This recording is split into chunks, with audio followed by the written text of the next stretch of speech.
nice.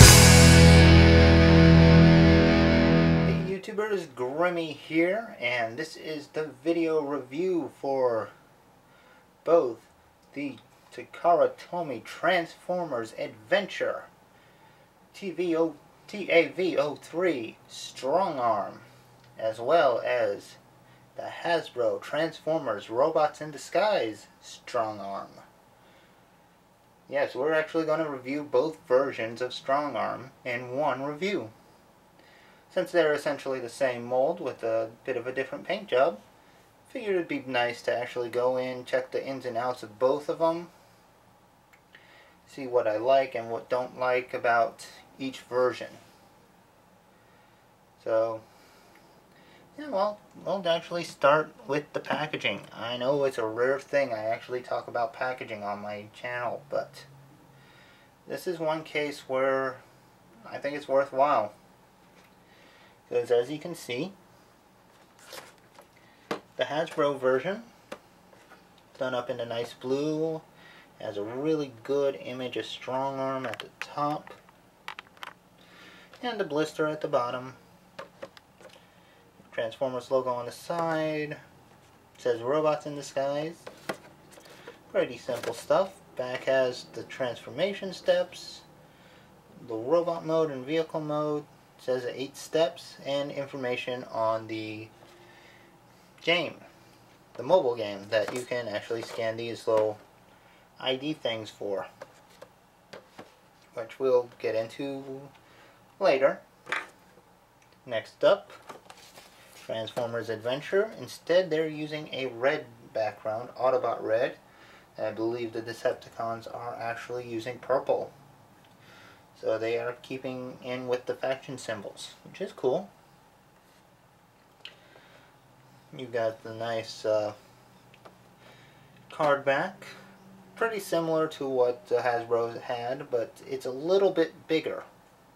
It also has the 30th anniversary icon on it. So that's pretty cool. You may notice that this Autobot icon is a little different than what was on the Hasbro version, although what was on the Hasbro version is right here. Again, you got Strongarm in her robot mode, got the vehicle mode shot, name and everything. It actually bothers to number it, so that's a plus.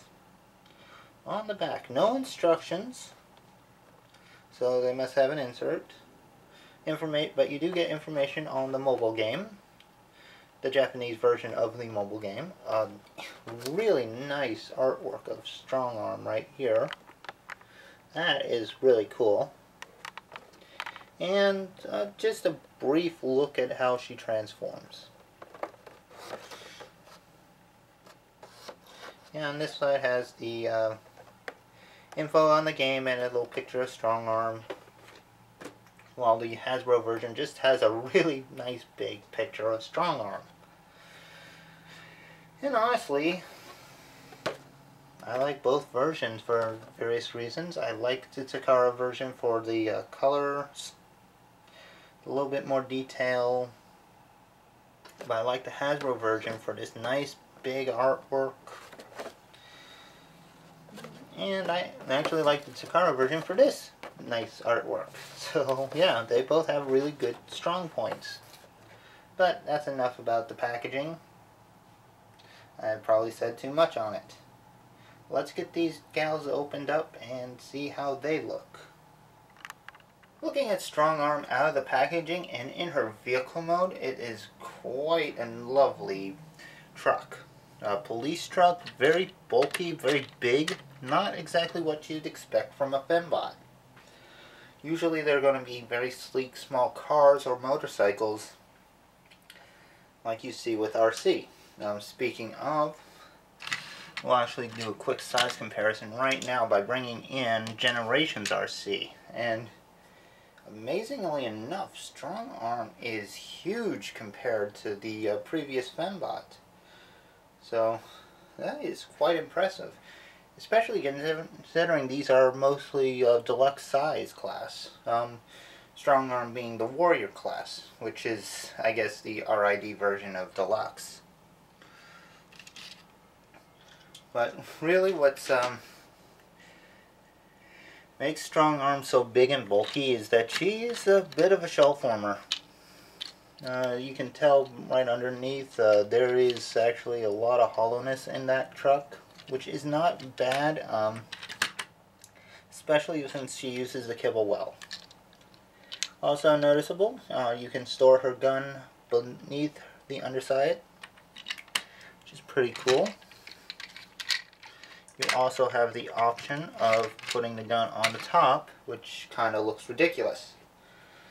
But I guess turrets on police vehicles aren't impossible, especially with SWAT vehicles and like special need situations. But yeah. Now, getting into the differences between Takara's Adventure line and Hasbro's RID line, it's really in the paint job. More to the point in the hood, in the front here. You can see Strongarm here has the more accurate blue striping on a white hood, as well as a silver grille, while the Hasbro version has this block of blue surrounded by white with a white grille. Bringing them to the side, there's an extra stripe on the door, aside from that, and the back is the same. Only difference in the back side is the shade of blue used. This is another difference. Hasbro Strongarm has a lighter shade of blue to it than the Takara version. All in all, I would say the Takara version's better. Although it's hard to say that it's really good enough to justify the Japanese price point, given that the differences are so minor in the vehicle mode. I mean, it's only the hood of the truck, and you can get a set of retro labels to deal with that as well. But the trucks do roll nicely, so if you want to get a Strongarm, I would recommend it. I mean, the vehicle mode is definitely nice. But we're not done. We still got to get her into robot mode and see how she looks there. Okay, now that we got Strongarm into robot mode. Okay, yeah, confusing, I know, but once we got them both into robot mode, the differences between them do stand out quite a bit, especially in the chest area. Hasbro's Strongarm has like a solid blue with a white bit between, like in the center of the chest, while the Takara version has the more accurate blue striping matching the hood and the black bit at the center, which is actually really nice. I really do like the paint job on this one. Again, it's really not that much that repro labels couldn't do for this one, although the head sculpt is going to be the difference maker. Well, the head sculpt's the same, I'm sorry, the head paint job, because they added in the white that was missing off of this one. Let me get a close-up if I can. As you can see, Takara's Strongarm has that really nice white striping that you see on the show, while the Hasbro version is all blue.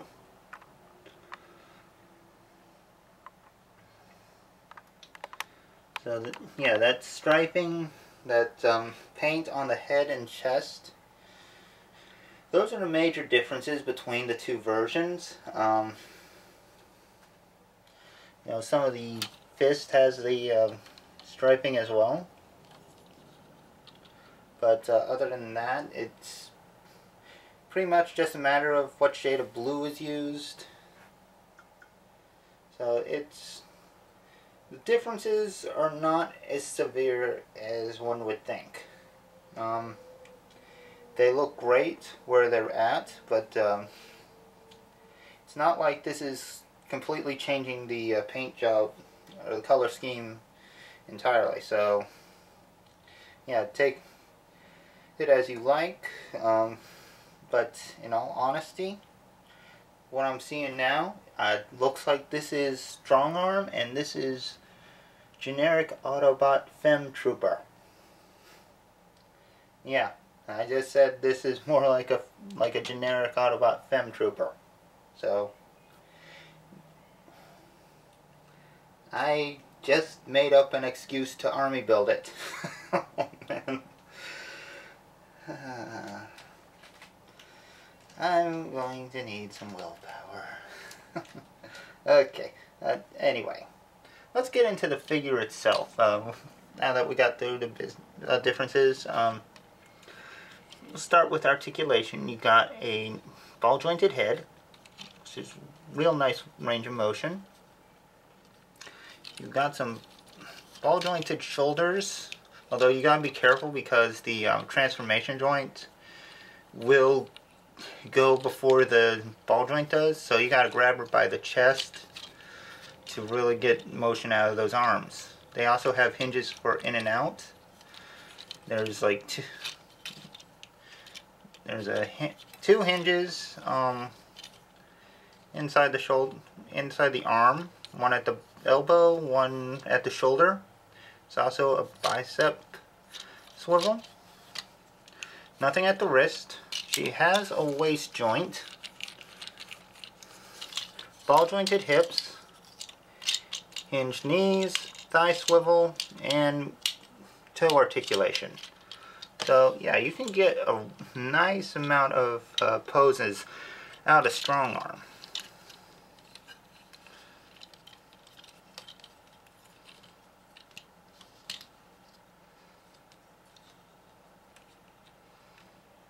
And I know I'm kind of struggling here because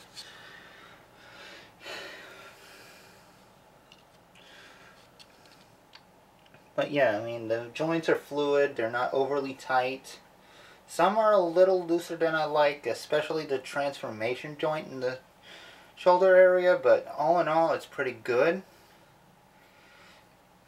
And it's pretty much the same with the Hasbro version. There is no difference between the articulation and those guys. But sculpt-wise, I think they're done pretty well. I mean, Strongarm does make really good use of what kibble she has. Like the wing pack, like the wing kind of thing on the back is actually not that bad. And the door wings are actually show accurate, so it's not like it's gonna make it look like it doesn't belong on the TV show. She does look like she has some kind of shock glove over her arms, though, thanks to the hood kibble, which, you know, given that she's a bit of a more rough and tumble type of character, definitely more of the by the book type, but I think